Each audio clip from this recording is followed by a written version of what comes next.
Joining the Panderverse came out several days ago, and wow, the reaction was interesting. It really seems to have ignited a bit of a firestorm online, and I suppose rightly so, because it's tackled a lot of stuff that's been bubbling away for a long time. And man, it just kind of feels like now it's made it safe to mock this stuff. It's become a mainstream conversation now, and when you get something as well established and well known as South Park just openly mocking Disney and their ridiculous pandering, and really going after Kathleen Kennedy as well. I think they were a bit softer at times than they could have been, but overall, it made the point, and it made it pretty effectively. I think it's funny too that they went after just multiverse as writing. Oh yeah. They went after everything they could slip in, Miles Morales. And I'm really glad you said that. Like, just the fact that they waited till it was safe. That was like my very first impression, or like my overall impression of like, why now? This was like a couple years late on this. They definitely waited till it was safe. They went too easy on Bob Iger too. Oh yeah, I think so. Yeah, you got to pass. He was essentially just not a character in it, and like he was all kind of on her. The real harbinger of destruction. You can say Kathleen Kennedy, sure, but it's really Bob Iger's fault. If you really think about it, like even once we even get rid of Bob Iger, allegedly he's supposed to leave in 2026. That's when his CEO thing ends. Even then, whatever he signs off on, it's going to be another 2 to 3 years at least of whatever he signs off on. So it's still going to be horrible for a while. Yeah, I think the only reasonable or the only possible outlet for this would be like Nelson Peltz and is it Ike Perlmutter, who have joined forces to try and buy, essentially just through like sheer like owning of shares to force a seat on the board and that trying to story's change crazy. It really is, because they're coming back with a vengeance. Ike Perlmutter he sold Marvel to Disney, and then he was the head of the studio of the entertainment side all the way till 2023 until about February, early March. Then they kick him out the door. He comes back with Nelson Peltz, and now they're basically trying to do a hostile takeover and take over the entire company from Bob Iger and Kathleen Kennedy. And they're both billionaires.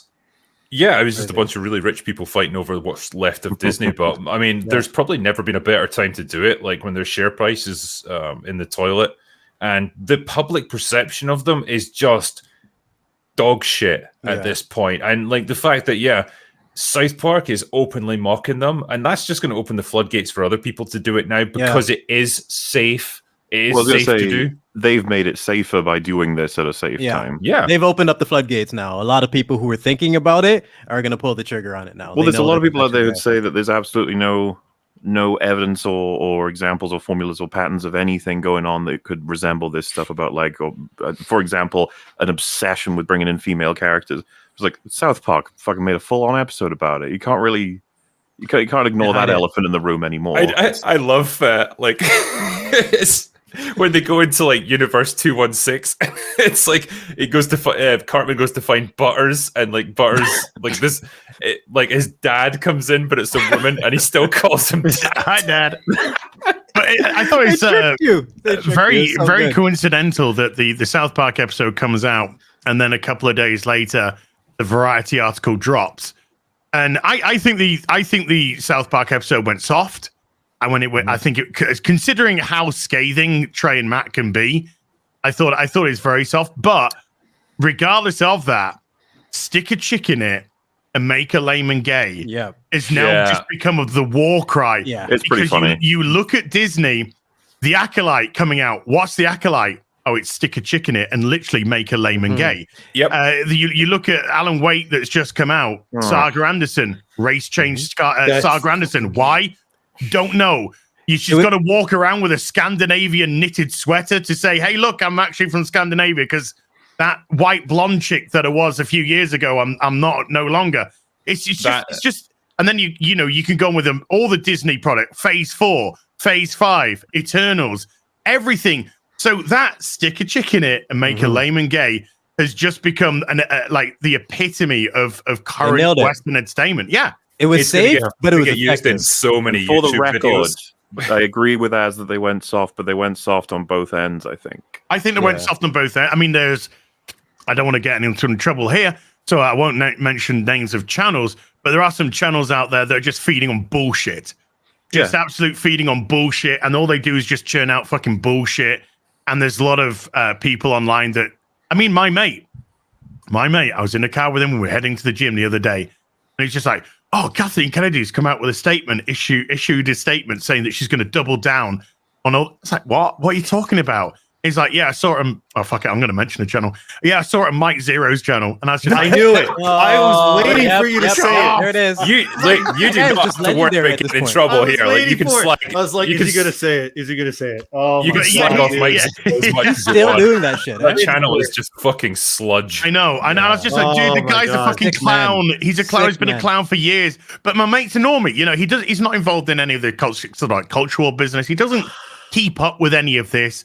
You know, he'll just go and see your film and he'll say, this is, this was shit, or this was that, why is all this done?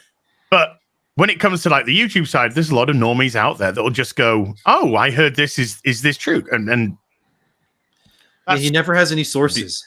I didn't no, want to no, start anything either. His source is his source. My source. His source will be a Reddit thread that he fucking created. Yes. Yeah, his normies don't source care to is do the fucking research. smarter. Like, I Normies don't remember care to do the before research Panderverse anymore. happened, he had a video I watched. It had tons of views, and he's saying, "Oh, Disney's having a meeting with Paramount over South Park." And I go on Google, I'm looking it up. No one's talking about it. Not even bounding into comics. Nobody. I'm like, where are you getting this from? Like at least nowhere. you could just say, like, my sources told me, at the very least, like something. But he's just like, yeah, this is happening, guys. Believe me. But I'm so glad you brought it up. there are- Oh my Because God. as I Not the only understand it, like the channel is just unashamedly, we're farming the algorithm here. Yes. And it's like probably 90% of what he produces is the same boilerplate content with as many keywords in it as possible. Like he'll just say Bob Iger, Kathleen Kennedy, Oh, fucking man. Brie Larson, whatever. Like just words that are popular right now. And it's like, that's it. Like, and then there'll be like 10% of like original content that's just made up bullshit rumors that he probably fabricated himself. And that's it. Like, churn out 5 videos a day, farm the algorithm, collect your paycheck. Yeah. Just Okay, fine. No art, no passion, just abusing the system. Like it's just a gross channel. I just feel like things like that make our channels look worse, and it makes sense. Maybe you kind of get lumped in with them, like, oh, look, they're just spreading disinformation. But it's like everyone here, when we talk about stuff, it's like this article is from, and then you say the article. This is the name of the title. You can Google it. Like it's actual things. Yeah, references. Like I could, like, if I made a video like Mike Zero, I could just say like, oh, Rachel Zegler roundhouse kicked a child. Believe me, and you just have to believe me. You know, Wait, and it's she just did? like Sources. Oh, yeah, exactly. This It happened. It happened. He's Yeah, it just happened, released that video. Yeah. Oh, there you go. See, And he's released There we the go. second one. He's He's quoting appealing- you as his source. He's appealing to like impulsive people that want to react to these type of things, and they don't care about information or facts Well, or anything. yeah. That's Yeah, why and references I- is so important. It's And crazy. as Az says, he also appeals to normies, people who've got no like understanding of the YouTube world. They just want some kind of information about this person, and probably his videos will come up just by sheer weight of numbers, like because he produces so much content. yeah. It's an interesting way of making a living, I suppose. but I was did you gonna say, though, notice? Oh, sorry. Go ahead. Go ahead first. I'll say after. Go ahead. yeah, no, I was going to say as well, like, because we talked a little bit about how Panderverse deals with one, Disney side of things, but also it does kind of tackle like the YouTube online space and people complaining about Disney and stuff, but it does go relatively soft on them, which I think is fair enough. Like, they probably could have skewered people in that position quite a bit. I think the problem, if you go too hard with, let's say, that side, then you're almost sort of forgiving the Disney side. Yeah. The other side wouldn't exist without what's going on the other side. Now, yeah, sure, but reactionary content has existed since YouTube's begun, and reactionary content has been here before YouTube, before the internet. There was the letters pages. People were writing in with letters. They're saying the same things that we say now. It's just that technology is advanced, that we can say it and it gets to more people very quickly indeed. And of course, more eyes on the internet all over the world. Whereas before it was more contained and condensed, but it's existed throughout. If you go hard on the reactionary side, then you forgive what's going on. if Disney wasn't producing the cut, look, nobody was having an issue with the MCU in phase 1 and 2, and for the majority of 3. It was good stuff. A lot of us, would just praise. So maybe Ant-Man wasn't for me, or Doctor Strange wasn't necessary for me, or whatever. But the big beats were really kind of hitting. Remember when Age of Ultron got a little bit of criticism because it wasn't as good as the Avengers? And you look at Age of Ultron now, comparative to the stuff that we've had from Marvel, and it comes across as a freaking masterpiece. Mm-hmm. Yeah.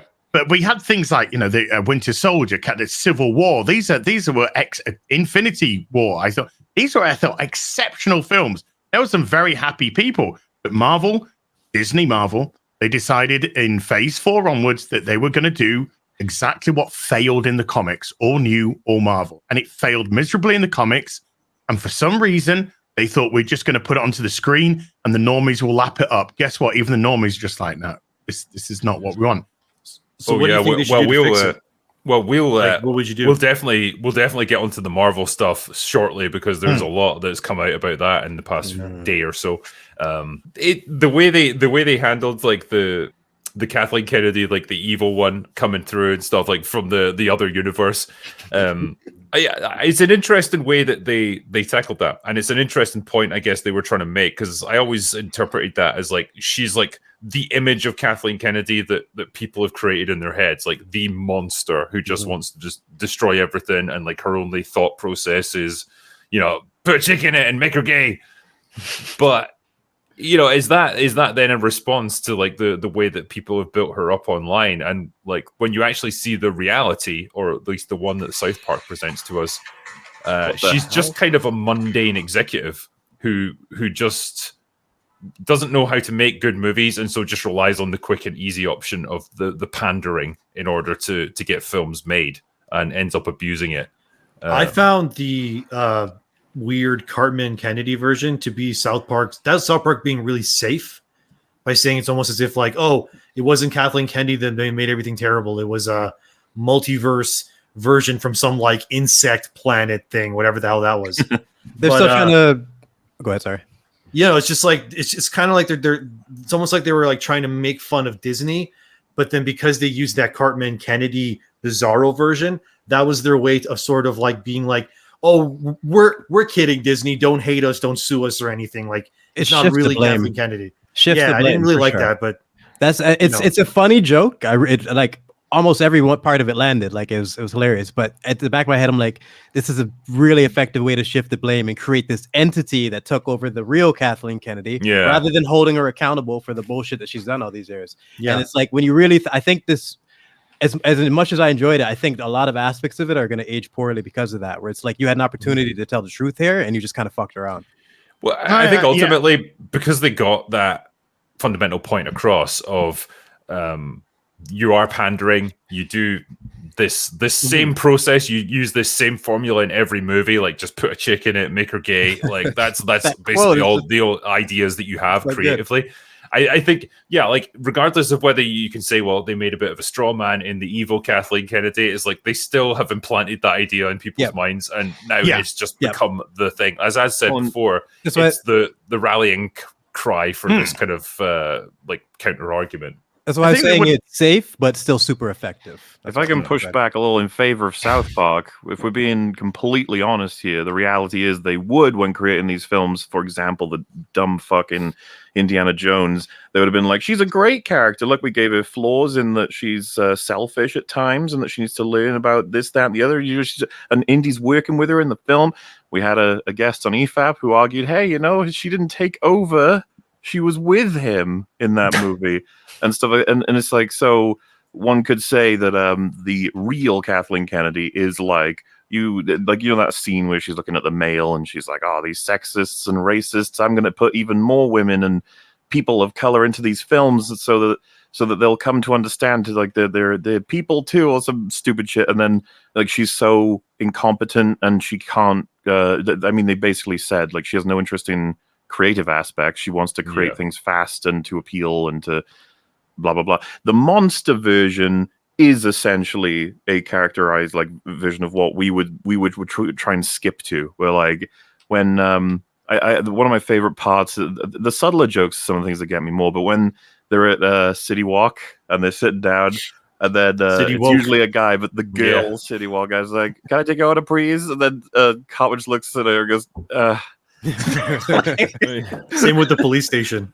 when the chief walks over. Well, it's like when he's in the school and he's just like collapsed in a chair, and it's like another lecture about, and it's an entirely like female auditorium, like it's all women, and it's like we're going to talk once more about like how women are excluded from society, and it's literally like nothing but women everywhere.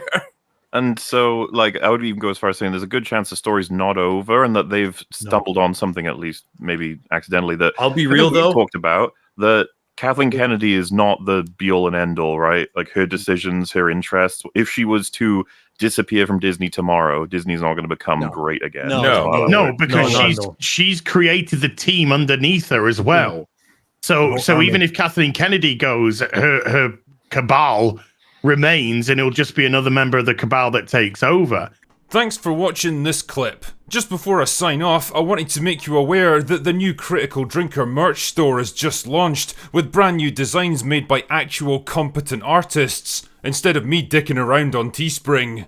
We're going to be rolling out more designs and products in the near future, but the basic stuff is available to pre-order right now in time for Christmas. So if you're interested, I've put the link in the description. Anyway, that's all I've got for today. Go away now.